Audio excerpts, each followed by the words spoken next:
porque meu espanhol não é espanhol, é portuñol. Y la presentación, las palabras estão em português ou inglês. Mas eu vou procurando falar despacio para entender e, se quiseres, me questionem quando quiseres. Muito obrigado a la dirección de la Asociación de Ingenieros de Colombia por la invitación de estar aquí presente. Es la primera vez que estoy aquí con vosotros, mas la segunda vez que estoy en Colombia, porque há 10 anos atrás estive aqui com a empresa onde eu trabalhava, na altura, procurando umas oportunidades de projetos de linhas de transmissão, porque é a minha área de trabalho, é na companhia de transmissão de eletricidade de Portugal. Estou jubilado desde o ano passado. Agora faço uma colaboração com a Associação de Engenheiros em Portugal, Ordem dos Engenheiros. Portanto, mais uma vez, muitas graças a todos pela vossa presença aqui. Que nos adaptar às estratégias europeias. Depois, a segunda parte é falar pouco da situação em Portugal que decorre das estratégias europeias e mundiais. A última parte, a importância das redes de energia. Aqui, energia de uma forma global, mas praticamente é energia elétrica, a eletricidade. Eu tenho conjunto de slides que vão suportar a apresentação. Aqui uma visão do planeta para salientar que é o único que conhecemos e há que preservá-lo. Quando se fala em mudanças climáticas, estamos falando do interesse de nós, humanidade. E há muitas pessoas que são críticos da defesa do entorno, do ambiente. Mas é o único planeta que conhecemos, há que preservá-lo. Claro que, se a espécie humana no futuro se desaparecer, haverá outras espécies que ocuparão este belo planeta. À direita tem a Península Ibérica, de Portugal e Espanha. Somos hermanos. Umas vezes buenos hermanos, e como todas as famílias, outras vezes malos hermanos. Somos hermanos. Se vê uma visão noturna de iluminação que as redes elétricas permitem. É a única quem já esteve fora do planeta, quando os astronautas, quando estão em órbita, dizem que se vê apenas duas coisas à vista desarmada. Durante o dia, a muralha de China, e durante a noite, as redes elétricas de iluminação. É o que se vê. Portanto, para os engenheiros elétricos e para os outros engenheiros, é orgulho para todos saber que as nossas realizações humanas se vê de fora e uma delas é as redes elétricas. A primeira parte da estratégia mundial. Há aqui uma visão das consequências da subida da temperatura, e este é gráfico produzido por o painel intergovernamental de mudanças climáticas, IPCC, International Panel for Climate Change, e diz que os objetivos que neste momento há que perseguir é tentar baixar a temperatura ou não deixar a subida e tentar baixar a 1 grau por diminuição das emissões. Isto é, para nos mantermos na linha azul, há que reduzir as emissões progressivamente ao longo dos anos e, por exemplo, o objetivo é atingir o máximo em 2025 e depois, obrigatoriamente, descer as emissões. Até 2030, há que descer 43% de hoje e até 2050 há que descer hasta a neutralidade carbónica. Isto é, aquilo que emitimos tem que ser igual àquilo que se absorve em termos de emissões de efeito de estufa,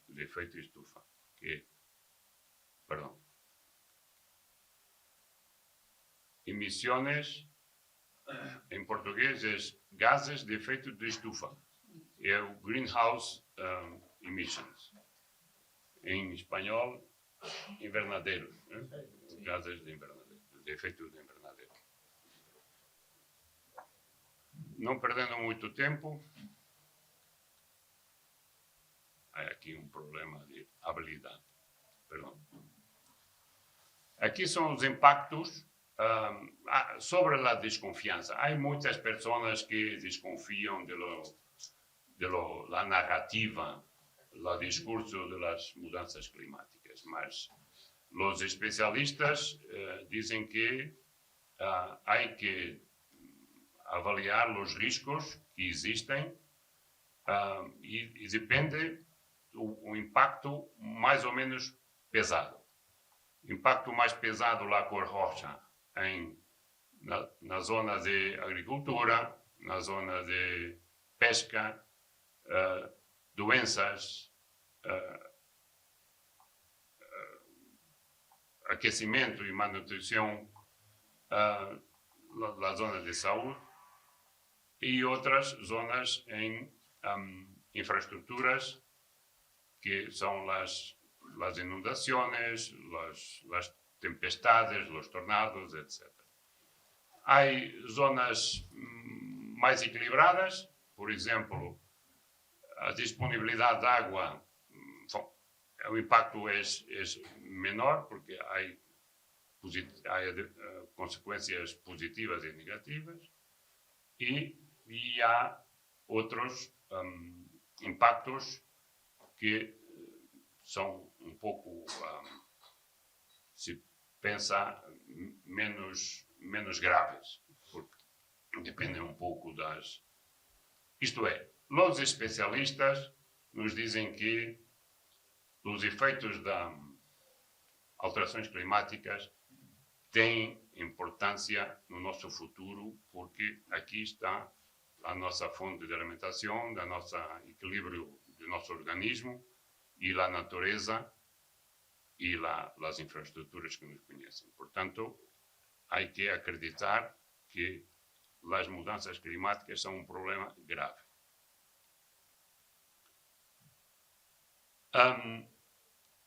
Isto são imagens que comparam aquilo que se estudou em 2014, que é este AR5, que é o Assessment Report, isto é, o relatório da avaliação de 2014 e 2022. 2014, 2022. 14, 22. 14, 22. Isto é, as colores mais roxas é o impacto mais grave. E passado de 14 para 22, passaram 8 anos e os impactos pioraram todos. Isto é, cada vez que se faz a avaliação, as situações são piores. Portanto, há que acreditar que estamos num caminho um pouco peligroso. Aqui temos as mudanças de temperatura, a temperatura média do planeta, registrada desde 1950, e há vários cenários. O cenário que teremos que procurar seguir, este, azul, e os cenários, se não fizermos nada, onde vamos parar? Para temperaturas de 3, 4, 5 graus arriba daquilo que hoje temos. Portanto, eu personalmente acredito que a trajetória que nós outros estamos vivendo em termos de alterações climáticas é peligrosa. Bom, por que esta introdução? Porque há que ligar isto depois com as emissões. Aqui estão os registros das emissões ao longo dos últimos anos e o que continua subindo é o CO2, derivado dos combustíveis utilizados na indústria, nos aquecimentos das habitações, nos transportes, etc. Porque os outros estão mais ou menos controlados. O CO2, devido à agricultura, está mais ou menos controlado. O metano também. E o óxido de nitrogênio também. E os gases fluoretados também. Aqui o problema se queda no CO2. E aqui chegaremos rapidamente à energia.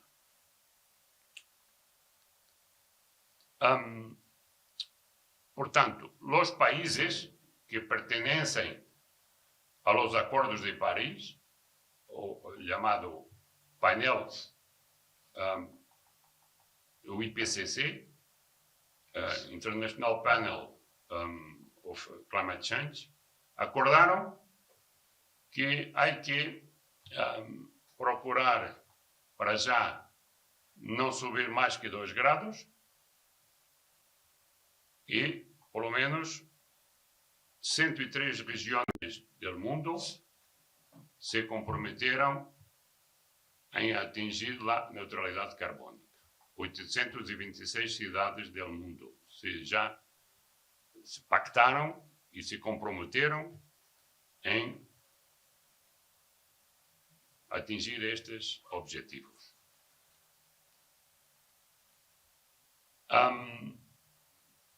Este gráfico é difícil de interpretar, mas basicamente se conclui que o principal fator que influencia as alterações climáticas é a energia. E aqui podemos ver neste gráfico que os setores que se podem contribuir para a redução das emissões e o peso relativo são estas cores. O edificado se pode direto ou indiretamente contribuir para a redução, indireto e direto. Mas na zona azul é isto. Portanto, somente o edificado pode reduzir de 100 para 70 e tal. Portanto, 25% o edificado, se fizermos um trabalho nesta área podemos reduzir. A indústria, direto ou indireto, aqui a zona azul. Los transportes também. Isto é, são estas zonas e o seu consumo de energia que são os principais médios de reduzir as emissões.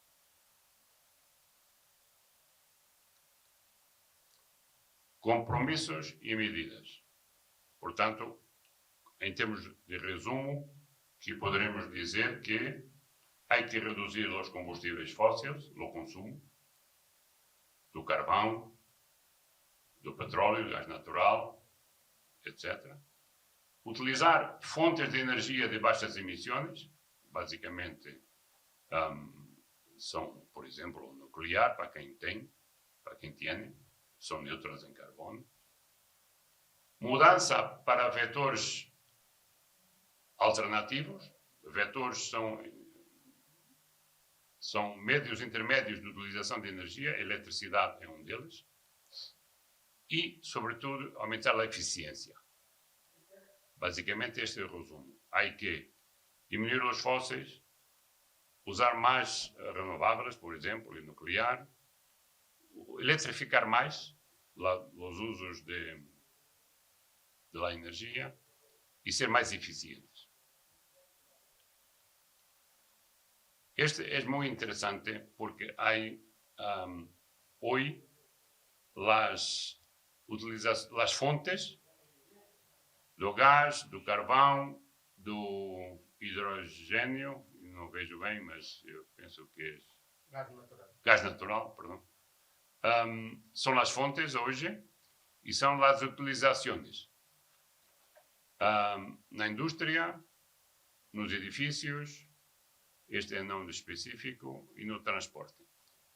É interessante, isto é um balanço entre as entradas e as utilizações, as fontes, as utilizações. Por comparação com o slide seguinte, que mostra os cenários que devemos alcançar, que devemos atingir.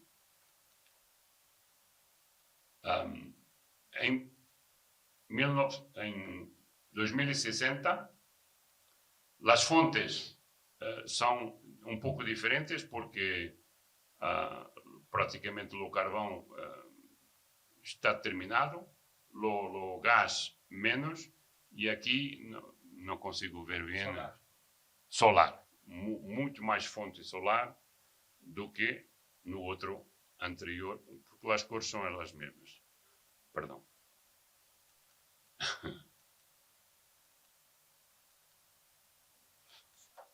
Perdão. Aqui o solar está quase diminuto, é este. E em 2060, claro que é um pouco de futurismo, né? Mas temos que aceitar que os cenários são válidos. E, por exemplo, em 2070, aqui, perdão, o que é Biogás. Biogás, é muito importante, porque foi crescendo a importância biomassa. O solar, em termos percentuais, diminui um pouco, mas as utilizações de energia é sobretudo na indústria, no residencial e no transporte, no edificado um pouco menor que na década anterior. Isto são cenários interessantes porque este tipo de representação é muito direta, muito fácil de interpretar. Este é um pouco difícil de ler, mas há que apostar um pouco na eficiência energética e conservação de energia. Não é solamente procurar novas fontes, há que ser mais eficiente na utilização. Se pode gastar aqui um pouco de tempo a interpretar, mas basicamente quais são as possibilidades na indústria. Aqui facilitaria eu ter aqui a imagem mais perto, mas alimentação, sim. Alimentação, há que ser mais eficiente na produção de alimentos, na indústria, manufatura e na mobilidade e nos edifícios, e aqui utilização de mais eletricidade, basicamente. Se pode gastar aqui um pouco de tempo, mas eu penso que depois a apresentação se fica aqui. Estas informações são todas públicas, né? Isto é da Agência Internacional de Energia. Portanto, se quiserem mais informações, vão a este relatório da Agência Internacional de Energia. Isto está tudo disponível. Eu penso que todos os países, Portugal, Colômbia, têm delegações de Agência Internacional de Energia nos seus próprios países e contribuem para isto, né? Para estes estudos.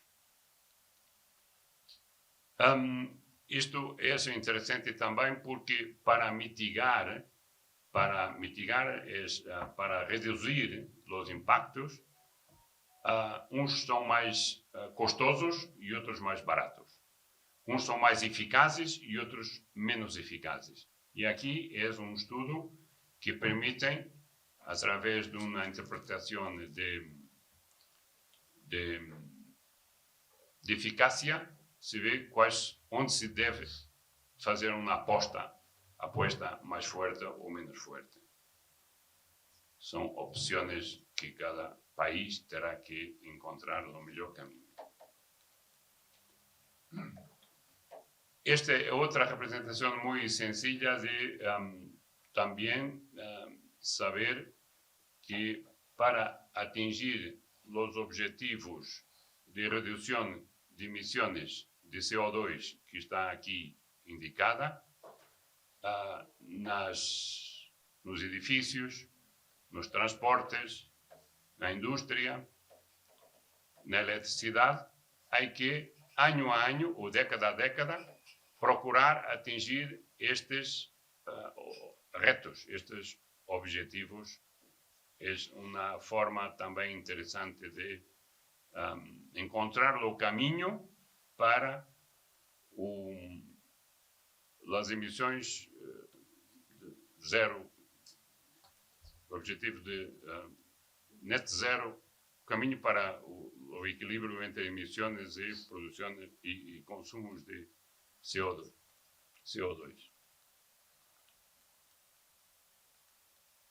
Perdão. Aqui também uma forma equivalente de mostrar quais as mudanças que devemos fazer em cada um dos setores.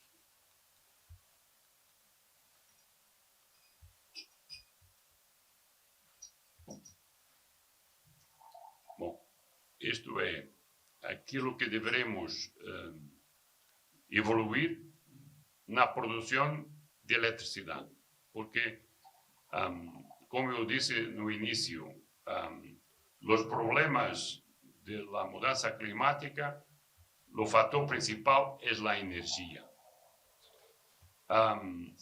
de uma forma geral. Eletricidade, a produção de eletricidade é uma forma muito particular que,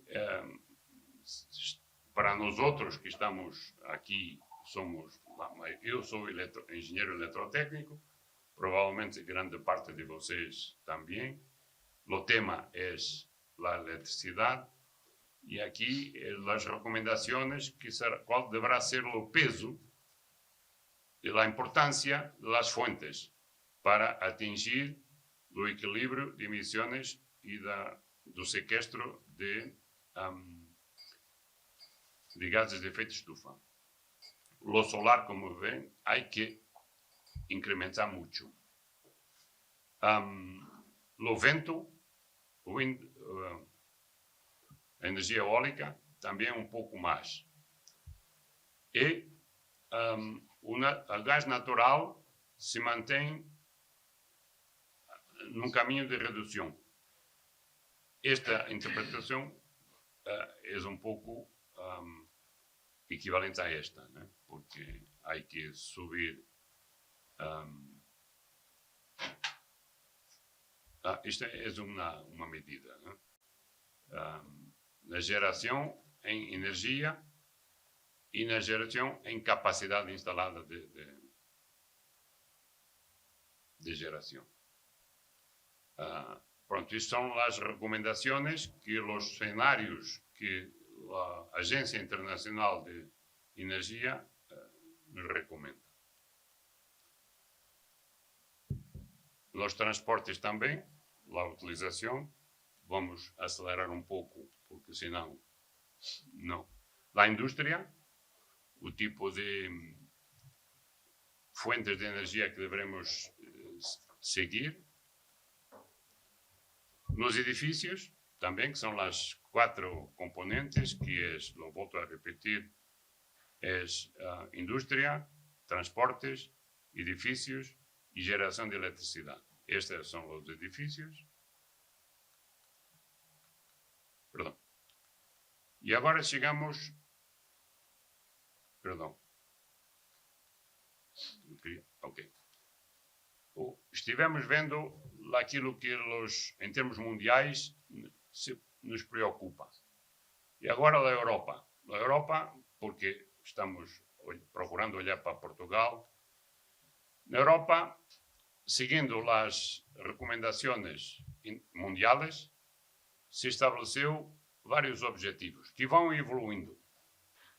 Em 2015, tínhamos um objetivo de redução de emissões e outras tentativas de controlar a temperatura, mas, à medida que o tempo foi passando, fomos sendo mais exigentes. Fizemos um acordo entre nós em Paris, fizemos um pacto passado 4 anos, aumentamos as metas. Este Fit for 55 é tentar que em 2030 tenhamos a redução de 55% das emissões, a introdução de 55% de renováveis na produção de eletricidade. E agora, em 2022, temos uma nova estratégia, chamamos Repower EU. Por quê? Porque, entretanto, houve o problema da Ucrânia. Como vosotros, um pouco antes da guerra da Ucrânia. Em 2020, os europeus tinham como objetivo 20-20-20. Era a estratégia 20-20-20.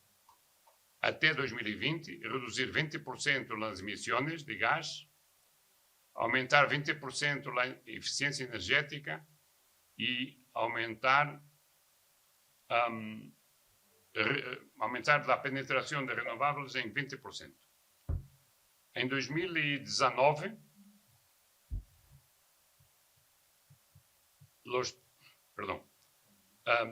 estabelecemos para 2030 uns objetivos muito mais ambiciosos. 55% de redução de emissão de gases, aumentar a eficiência energética para 38% e penetração de renováveis 42% ou 45%. Foi o nosso objetivo antes da guerra da Ucrânia. Na guerra da Ucrânia aconteceu isto. Os preços dos combustíveis, quer gás, quer óleo, petróleo, tiveram estas subidas. Isto são preços mundiais e nos afetaram muito, porque, como vosotros sabem, a Europa é uma importadora de energia fóssil e a maior parte vinha da Rússia. Com a guerra da Ucrânia, o boicote total, o bloqueio econômico com os russos, e procuramos estabelecer uma nova estratégia. Essa estratégia é aumentar mais as renováveis, a eficiência etc, etc.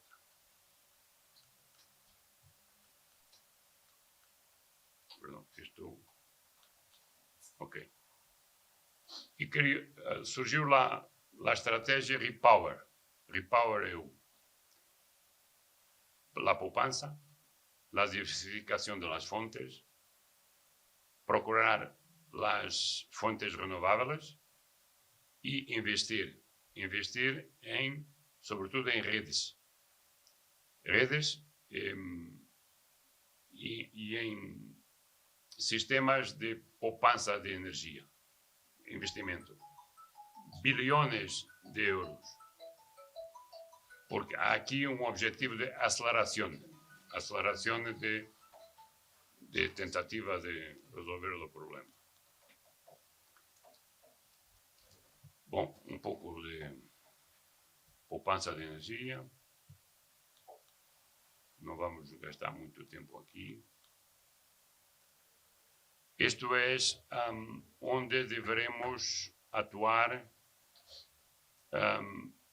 São os países, alguns países que se comprometeram para a redução, para a mudança. Eu não consigo ler aqui, mas mudança de gás natural, do gás, isto é, a redução de consumo de gás. Isto são os compromissos. Claro que este país é a Finlândia, porque estava totalmente dependente de gás russo. Temos este também, deve ser a Alemanha, não? Germany este. Porque o problema dos alemães é muito industriais. São muito industriais, não podem... Porque se reduzem muito o consumo, destroem a economia. E há ali um equilíbrio. Pronto. Isto são consequências da guerra. Isto é uma visão também de tentativa de redução de consumo de energia. Mesmo redução. A diversificação, procurar novas origens de fontes de energias fósseis, né? Porque são as que podem... Fósseis e não só. Estamos a falar de gás, de hidrogênio também. Hidrogênio é outra conversação, outro tema. De urânio, há que procurar outras fontes, né? Dos países de África, de América do Norte exportadora, de gás e de petróleo, e também da Ásia. Isto é, a Europa, quando se apercebeu da sua forte dependência dos russos, se ha acendido todas as campainhas de alarma, não? Todas as, não sei como se diz, todos os alarmes. Perdão.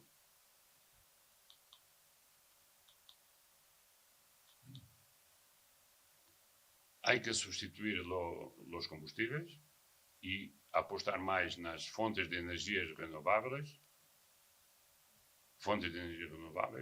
e atingir 45% de penetração em renováveis até 2025. Acelerar a produção de hidrogênio. Isto é um tema um pouco polêmico, porque uma das formas de armazenar a energia solar é produzindo hidrogênio. E o hidrogênio é um veículo que pode ser uma componente do gás, isto é, atualmente se consome muito gás natural. Se pode introduzir hidrogênio nas percentagens adequadas dentro das fontes de gás para aumentar a eficiência. E uma forma de produzir hidrogênio é com a energia solar excedentária. Se não consomes, podes produzir hidrogênio. É outro tema, um tema um pouco diferente. Produção de biometano, que é a biomassa, que se transforma em gás. Isto é outro tema em que os europeus acharam que teriam que apostar. Investir em várias outras fontes, no total de 210 bilhões de euros até 2027. Há quem diga que é impossível, porque para investir tanto dinheiro é necessário a resposta em termos de indústria, dos recursos, da engenharia. Não é fácil investir, que é... os outros dizem investir também. Invertir. 210 bilhões em 4 anos, é praticamente impossível, mas é o objetivo. Em várias áreas. Solar, melhorar a indústria dos gases, petrolífera, a produção de biometano, eficiência energética, isto aqui é um medidor de temperaturas, e praticamente revolucionar todo o sistema energético. Uma aposta importante é as redes. Este é um problema mundial, porque não se desenrola redes com facilidade como se pretende. Nosotros, aqui estão as interconexões elétricas entre os países vizinhos. Por exemplo, nosotros, Portugal, temos o projeto de reforçar a interligação com a Espanha aqui a norte, e os espanhóis reforçar com os franceses, porque estamos aqui numa extremidade da Europa.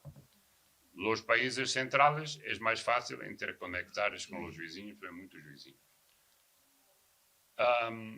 Há ligações em cable submarino, porque a Europa, como podes ver, tem muitos mares interiores, e uma forma de interligar é cabos submarinos. Cabos submarinos, em termos elétricos, estamos falando de corrente contínua, porque a corrente alternada, tecnologicamente, não permite grandes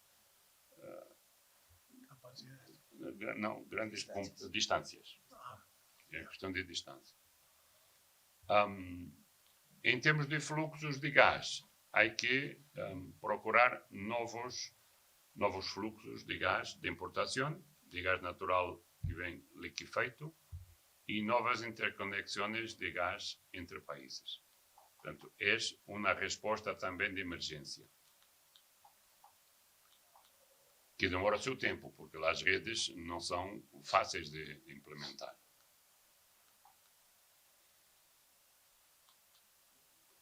Em Portugal, estivemos a ver a questão mundial, a questão europeia, e Portugal está inserido dentro das estratégias europeias. Os nossos retos, nossas metas para 2030 é reduzir as emissões 45% a 55%. Estas metas estão estabelecidas num Plano Nacional de Energia e Clima, que é um documento estratégico que foi aprovado.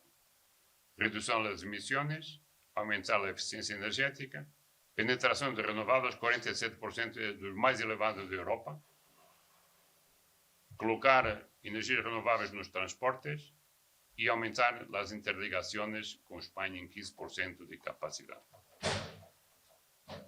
Portanto, em termos gráficos, a redução das emissões é isto. Os portugueses, neste momento, têm os planos até 2030, que está no tal Plano de Energia e Clima, que é aumentar a componente solar, este amarelo, um pouco a eólica, embora a eólica já esteja uma percentagem muito grande. A hídrica que é esta azul escura, é muito importante porque Portugal, no norte do país, tem muitas montanhas e muita possibilidade de fazer hidroelétricas.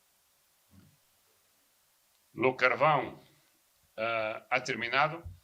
É um tema polémico porque se cerrou as duas centrales de carvão que nós outros tínhamos um pouco prematuramente. É muito polémico porque há alguns engenheiros que dizem que foi uma decisão precipitada, porque as centrales ainda poderiam trabalhar mais uns anos, mas havia um objetivo político de dar um sinal à sociedade que estamos comprometidos com o cambio climático e, portanto, cerramos as centrales antes da crise da Rússia e da Ucrânia. E depois percebemos que foi um erro, na minha opinião. Mas há quem diga que não, que foi uma coisa correta. Bom, é discutível. Estamos a falar de capacidade instalada e estamos a falar de consumo de energia. É um pouco uma imagem do outro, mas os dois valores são diferentes. Isto é o nosso plano. De alguma maneira, é outra forma de mostrar os mesmos dados. Emissões, aumentar a eficiência, penetração de renováveis, na energia e no transporte e aumentar as interconexões. Portanto, é um pouco aquilo que está. Este um pouco também, o objetivo é o que está neste momento no Plano Nacional de Energia e Clima está estabilizado, mas há propostas de melhorar ainda mais. Isto é, ser mais ambicioso. E estamos, neste momento, trabalhando numa revisão das metas. Estamos trabalhando, são objetivos que temos aqui estabelecidos. Na neutralidade carbónica, estamos a falar também um pouco de emissões, um pouco semelhantes. Isto é por ano, nas várias componentes de observação, que é no ano 2030, por exemplo, o objetivo é na energia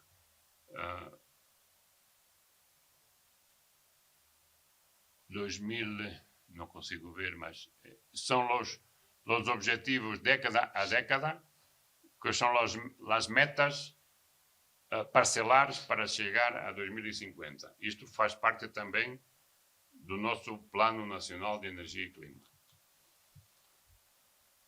Isto é um pouco parecido com o outro. O consumo de energia, em termos de componentes, e o que se pretende, é a situação atual, em termos de energia primária e energia final. Pronto, é apenas uma indicação. Onde queremos chegar? Um pouco aquilo que já tínhamos visto, que é a redução em 2050, nosso objetivo é reduzir 85% a 90%, porque até agora mostramos os objetivos a 2030, que era o Plano Nacional de Energia e Clima 2030. Mas nosso objetivo é muito ambicioso, chegar a 2050 com, por exemplo, na produção de eletricidade, fontes de energia renováveis em eletricidade, 100%. Queremos solamente ter eólica, solar e hidroeletricidade. E, eventualmente, alguma biomassa. Agora, não será demasiado ambicioso, mas estamos evoluindo bem. Não sei se 2050 é muito leve, muito distante. Objetivos de eficiência energética. não há ainda, porque provavelmente depende das tecnologias e não sabemos quais serão. Isto é a estratégia de gás de hidrogênio. Isto é muito polémico também, porque atualmente a produção de hidrogênio verde é muito cara.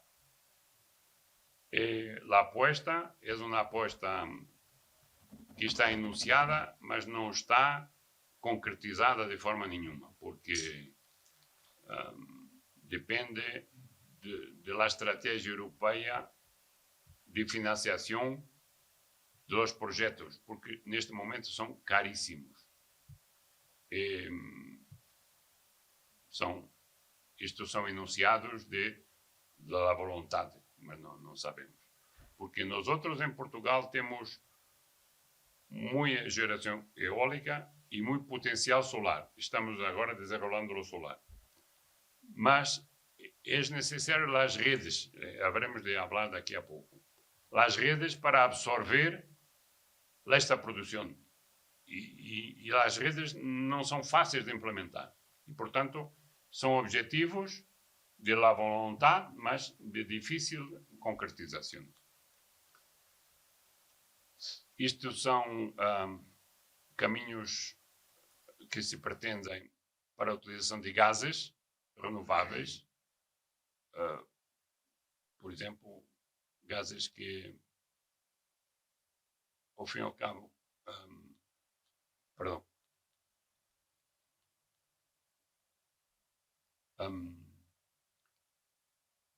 biofuels, portanto, são combustíveis de generação biológica, ou de biomassa, ou de indústrias pecuárias, etc. O tal hidrogênio renovável passar atualmente de 3 quilotoneladas para 62 em 2030, é tal questão difícil. Da eletricidade também para consumo através de produção de eletricidade através de gás. Eficiência energética também. O objetivo é, se não fizermos nada, o consumo. Portanto, o objetivo é, como é, a interpretação não é fácil. O objetivo é aumentar a eficiência energética para cerca de 30% de objetivo. Não, de 25% ou 35%. Não é fácil interpretar isto. Perdão. Este já passamos um pouco. Esta é outra questão sobre a mobilidade elétrica. Até agora não falamos na mobilidade elétrica. Como sabem, a mobilidade elétrica é uma forma de reduzir os consumos de combustíveis fósseis, mas tem que ser através da produção de eletricidade através de fontes não fósseis. Portanto, há aqui como se chama, um trade-off, porque não vamos utilizar mobilidade elétrica se a eletricidade foi produzida em centrais com combustíveis fósseis. Portanto, há que estar atento à forma de penetração dos veículos elétricos, porque os veículos elétricos serão um forte instrumento de melhoria dos objetivos de redução dos consumos de energia fóssil, mas, por outro lado, é obrigatório que a energia elétrica produzida seja de fontes renováveis, porque senão estamos transferindo o consumo da utilização para a produção. Portanto, há que ter atenção a isto. Portugal, nós outros não estamos muito bem, mas os principais países que estão com veículos elétricos, norte da Europa, aqui Noruega, Suécia e Islândia. Portugal está aqui mais ou menos a médio. Há ajudas estatales para, se eu quero comprar uma viatura nova e vou comparar os preços, rapidamente concluo que é mais barato comprar motores de combustão interna. E há uma ajuda do governo português que permite reduzir as diferenças. Não torna equivalente, mas torna mais atrativo. E aí a pessoa acaba por decidir.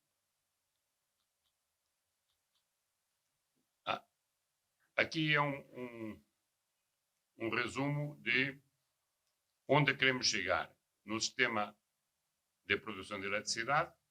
E são os objetivos até 2050. Estão aqui o que devemos fazer para chegar aos objetivos de melhorar o sistema eletroprodutor. E também temos nos transportes, há que evoluir para novas formas de transporte para atingir as metas. E são gráficos de fácil interpretação, mas a informação é a mesma que foi apresentada nas tabelas. Os transportes, depois seguiremos a indústria, os consumos das energias e, por último, os edifícios. Né? Os edifícios aqui é climatização, estamos falando de climatização. A situação, bom, já passou cerca de 1 hora, talvez agora esta parte é um pouco mais rápida. Nós outros estamos, em termos de origem das fontes de eletricidade,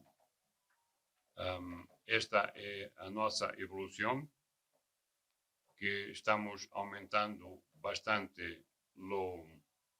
Há aqui uma coisa importante que é uma questão negativa que os políticos muitas vezes se esquecem, que é o seguinte: como nós outros estamos ligados com Espanha e o mercado elétrico é um mercado integrado, isto é, um consumidor português e um consumidor espanhol estão ligados a um sistema comum, com preços comuns, os mesmos preços. E como Portugal é mais pequeno que Espanha, e em Espanha também eles têm objetivos muito similares aos nossos, ao fim do dia, e se contabilizarmos, há uma forte importação de energia espanhola para Portugal. Porque eles têm produção nuclear, preços mais baixos, e produção a carvão, preços mais baixos. E no dia a dia levamos contentos e consumindo energia, mas no fim do ano se conclui que, como o preço de produção global em Espanha é mais barato que em Portugal, há um saldo que é importação líquida de energia que vem da Espanha. E se nota aqui, em termos de macroeconómicos, é malo para Portugal. Porque há uma competição do mercado ibérico e nós outros estamos importando a energia mais barata. Estamos falando em energia, mas se fosse batatas, era o mesmo. Porque os produtos vêm de onde é mais barato. Pronto. Há aqui um desequilíbrio comercial, basicamente. Mas há aqui um aumento do solar. Solar é este amarelo. Nós outros, em Portugal, o solar ainda não pesa muito, há de pesar no futuro.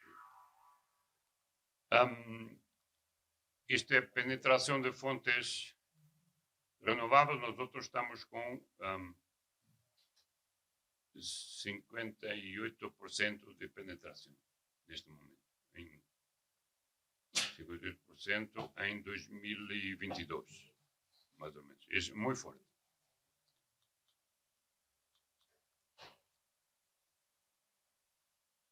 Bom, esta é a evolução esperada para as várias componentes.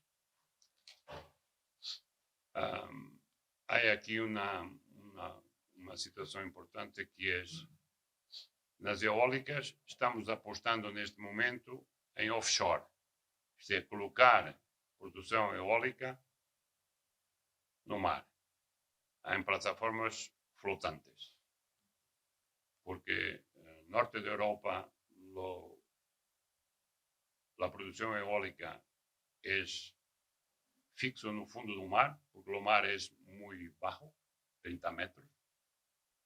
Nosotros aqui, a plataforma continental se mergulha muito rápido e temos que colocar soluções flotantes muito caras. Portanto, este objetivo é um objetivo ambicioso, mas difícil de concretização, porque o preço da produção eólica offshore flotante é caríssimo.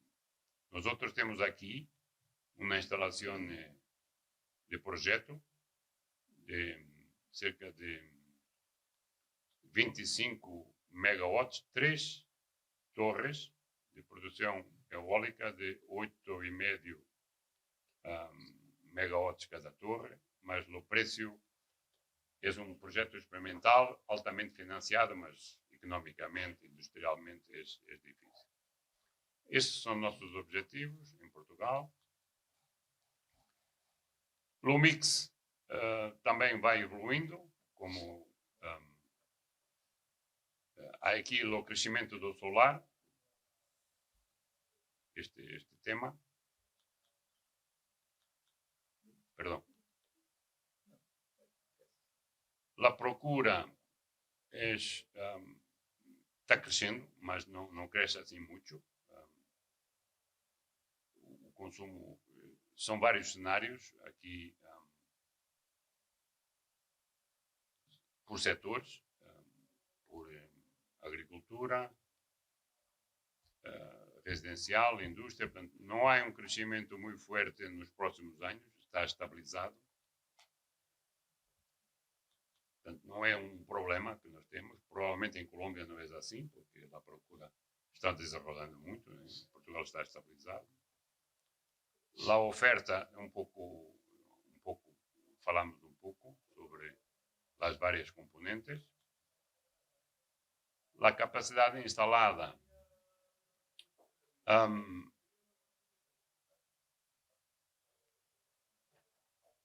por natureza.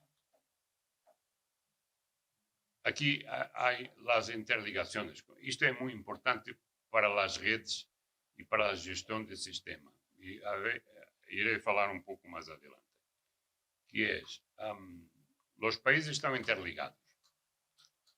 E a capacidade de trânsito, de intercâmbio de energia de uns países para outros é muito importante para a segurança do abastecimento.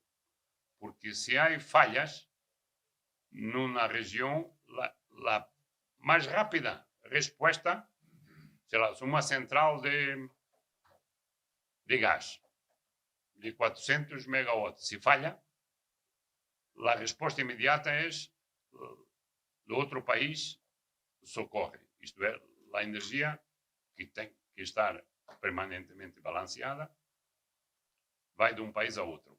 E o mesmo, se há um problema em França, a Espanha fornece e vice-versa. Portanto, há aqui um socorro mútuo. Isto é muito importante porque se nós outros temos fontes de energia renovável, são fontes intermitentes, não controláveis. Isto é, se há vento e se em meia hora o vento se queda, há que arrancar outras centrales. As mais rápidas, as centrales, são as hidroelétricas. São rápidas de colocar energia. Mas lo más rápido de todo es lo socorro instantáneo de las redes de los vecinos. Isto é muito importante porque se queres ter uma segurança no abastecimento, tens que garantir fortes interconexões com os vecinos. São os primeiros que socorrem as falhas. Isto é muito importante.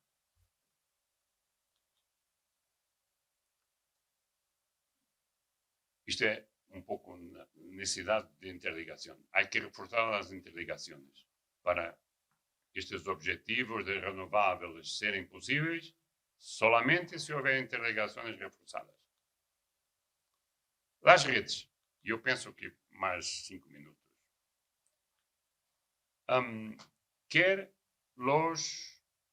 a Agência Internacional de Energia, quer a Agência Europeia, que é ENTSO-E, European Network Transmission System Operator, ENTSO-E.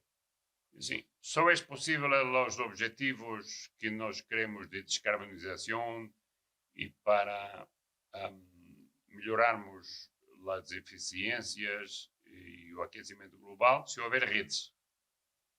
E para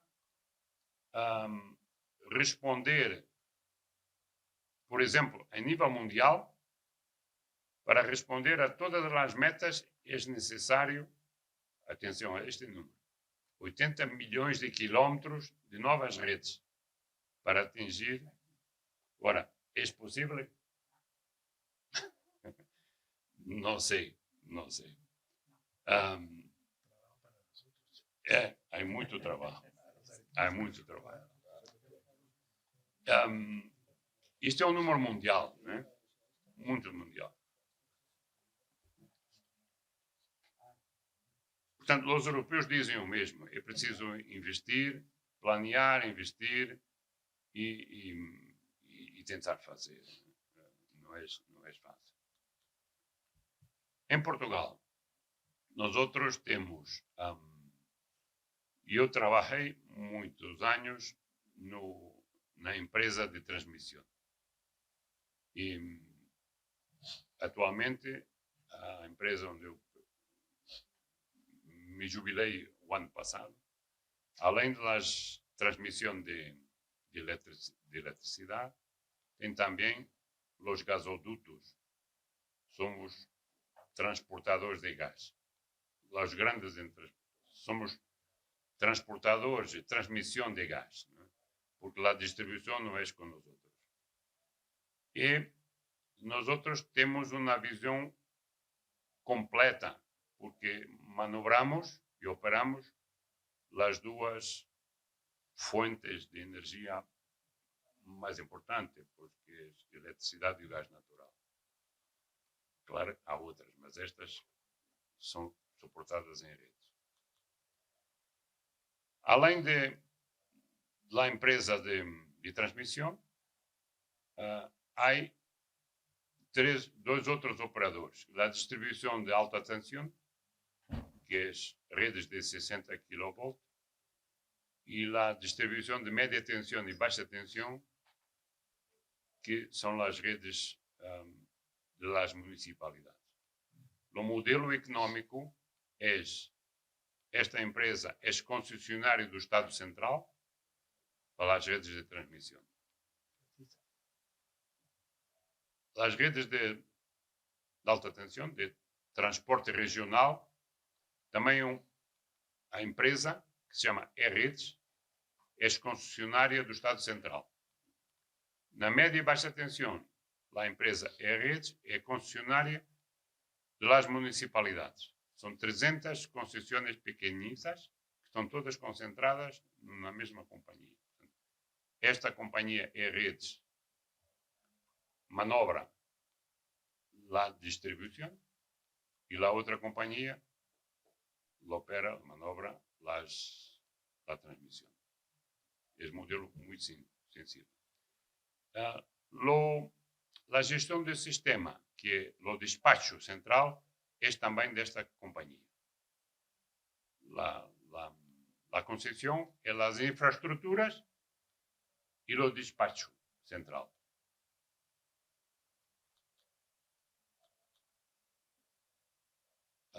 eu penso que já falamos disto.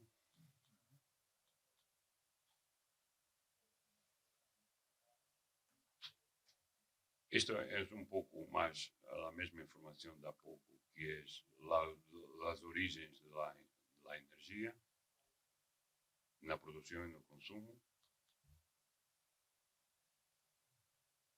Também um pouco evolução da capacidade comercial, de interligação. Estamos reforçando as interligações com Espanha ao longo dos anos. O reforço. E eu, personalmente, eu trabalhei muito nesta área de novas infraestruturas e muitos contactos com nossos vizinhos espanhóis. Perdão. Estes são os objetivos do tal Plano Nacional de Energia e Clima, em termos de capacidade instalada, nas várias, atualmente, e daqui a 2030. Portanto, hidroelétrica praticamente sobe um pouco, o vento sobe bastante, o carvão mantém-se zero, o solar muito, 1,3 para 9,3. Mas aqui é um problema de redes, que haveremos de falar. Esta é uma imagem de uma subestação existente aqui e que foi rodeada por produção solar, porque os promotores, que são promotores de mercado livre, se instalam onde é mais importante. E se há uma subestação e há terrenos livres, aqui é no sul de Portugal, que é uma zona de planície. E se instalaram ao redor da subestação existente. Esta subestação existe há 30 anos e nos últimos 2 anos os promotores se rodearam aqui e interligaram-se diretamente na subestação, porque era mais fácil. Compraram os terrenos, ou alquilaram os terrenos, pediram autorizações para se ligar e se ligaram. Como isto, há dezenas de outras instalações em Portugal que estão a ser desenroladas desta forma. Como se faz a instalação de uma nova produção? Está regulamentada. Há 3 médios. Ou se faz por o acesso geral, que é, eu pretendo um título de reserva de capacidade de injetar a energia no sistema. E faço um requerimento, faço um pedido ao operador. O operador é a tal empresa Rede Elétrica Nacional, REN, e faço um pedido e me quito na cola de espera. Ou faço um acordo bilateral, que é, qual é a diferença? Para o acesso geral, eu tenho que esperar que a rede tenha a capacidade para me absorver. Um bilateral agreement é, eu sou um promotor, vou falar com o dono da rede e dizer assim, eu quero me ligar. Quanto é que eu tenho que pagar para tu te reforçares para eu me ligar? Preciso de uma nova reforço de linhas e uma nova potência de transformação nas subestações. Eu pago. Eu sou promotor, tenho o dinheiro, quero me ligar com rapidez e é um acordo bilateral.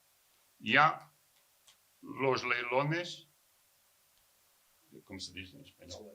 Subastas, auction, que o Estado organiza. E o Estado e o concedente, quando um promotor ganha uma subasta, o Estado suporta as despesas, as inversões nas redes. É uma promoção do Estado. Uma vontade agressiva de me ligar e pago. E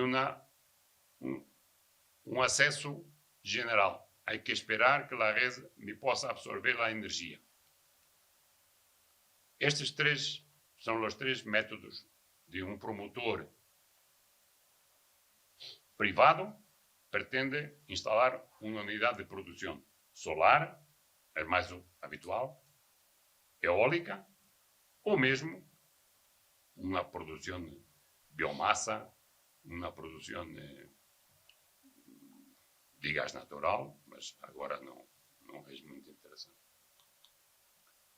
Estes são os pedidos que nos últimos anos, desde 2019 até há 2 anos, antes da epidemia, chegaram aos operadores de rede. Na rede de transmissão houve 700 pedidos para se ligar. 64 gigawatts. Nossa potência instalada em Portugal é 30 gigawatts. O dobro daquilo que existe. Os agressivos, que é, ok, eu quero me ligar e pago tudo o que for necessário, 741 pedidos, 142 gigawatts. Para a rede de transmissão, para a rede de distribuição, 4.000 pedidos, 270 gigawatts, 10 vezes mais que a potência instalada. Conclusão, estes são loucos. Porque há negócio, é econômico instalar uma unidade de produção que vende, porque sobretudo o solar, os preços do solar são muito competitivos, e todos querem ligar-se, mas a rede não permite. É um problema. Como se vai resolver isto? Não sabemos, vamos andando. Estes são os mais problemáticos porque querem pagar para se ligarem.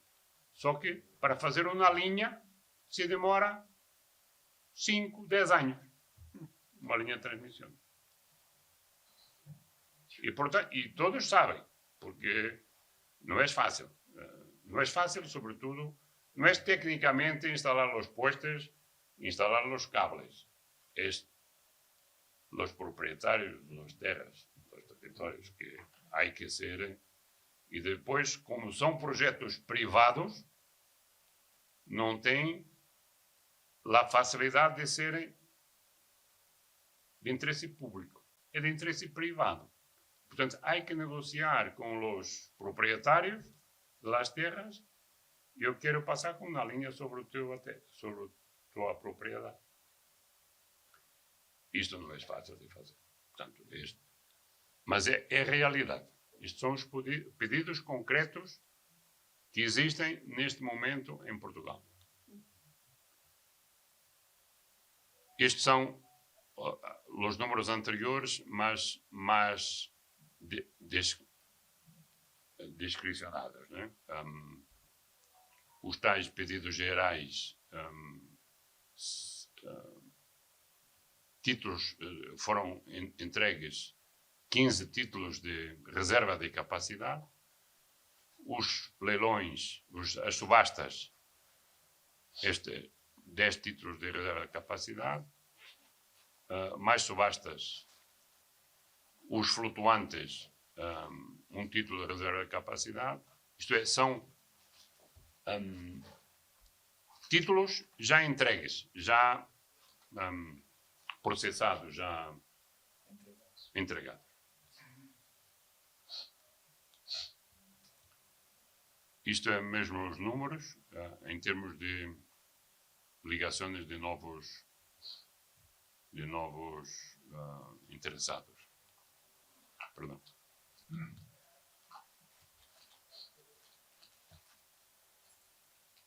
O que está neste momento em construção. Alguns projetos estão se construindo porque se resolveram todos os problemas administrativos e estão em curso em Portugal. Este é um projeto muito importante que se ligou há muito pouco tempo. É um operador espanhol, que é Iberdrola, que instalou aqui umas grandes centrais hidroelétricas com bombagem. la bombagem que permite armazenar a energia excedentária eólica, sobretudo, e mesmo solar. Quando há produção a mais, se pompeia de baixo para cima e se reserva. E se utiliza quando os preços são mais interessantes.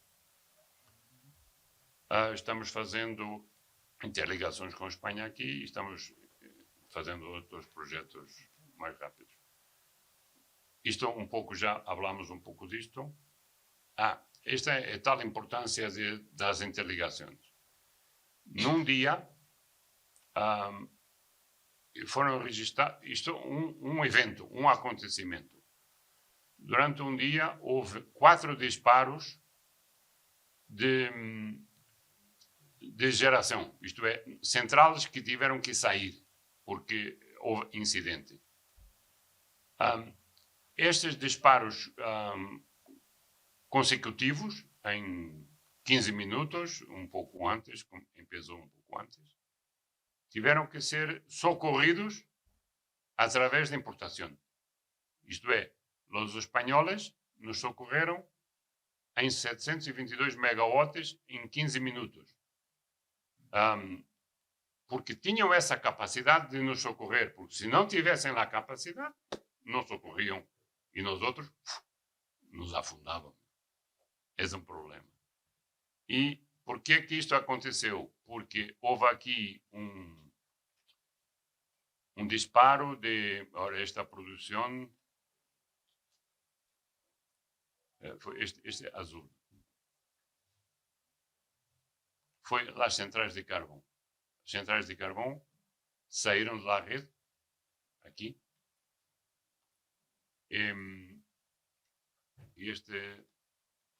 e teve que ser substituído por este amarelo. Portanto, o castanho, como se diz castanho? O marrom. O marrom, central de carvão, se disparou, há que ser substituído por importação. E por um pouco de albufeiras. Albufeiras é hidroelétrica. Portanto, importação e albufeiras socorreram porque são os mais rápidos de todos. Não? Isto é um problema de segurança de abastecimento. Bom, isto é a importância das interligações das regiões aqui na Europa.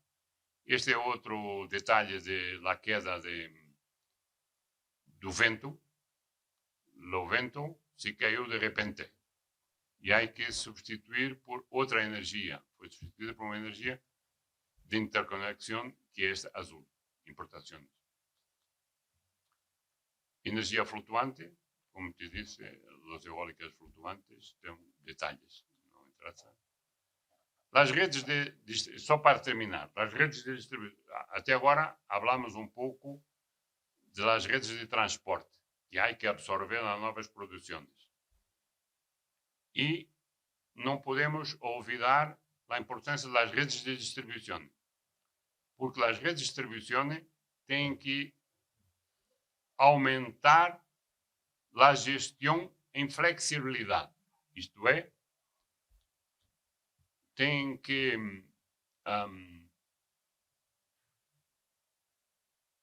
poder rapidamente se adaptar às integrações também a seu nível, quer na produção distribuída, quer na produção de mais pequena dimensão.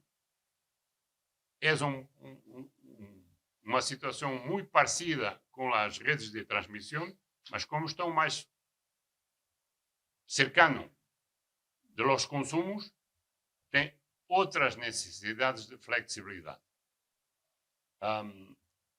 Os retos na distribuição são muito importantes e não estão ainda bem